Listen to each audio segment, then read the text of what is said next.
For babies' teething difficulties and problems, Bio21 tablets are used worldwide for the treatment of different causes and diseases. Many homeopaths prescribe Bioplasgen 21 homeopathic tablets to uses on a daily basis. Uses of Bio21 tablets. Babies face teething troubles when they reach the age of 6 months. That's the time when a baby needs more attention. Most of the mothers become restless because of their babies too. Homeopathic Bio21 tablets should start by the age of 6 months and it's helpful for both genders' babies. Common symptoms of baby teething. Baby teething process starts from the 6 months age and difficulty level ends after 24 months of age. Common symptoms of the baby teething process are swollen gums, irritability, discomfort. Baby put fingers in the mouth to reduce the pain, mental unease, bringing hands to the mouth again and again, mouth rashes and skin irritation, drooling.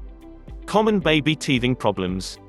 Actually, when a child starts the teething process, they might have to face a lot of worse conditions on a daily basis.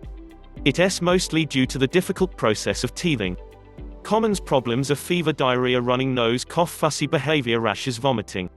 Dosage of Bioplasgen 21. If the child is at the starting of the teething process or baby is between 4 to 6 months, then you can give 2 tablets of Bio21 thrice a day. But if the baby is above the age of 6 months, then 2 to 4 tablets 4 times a day.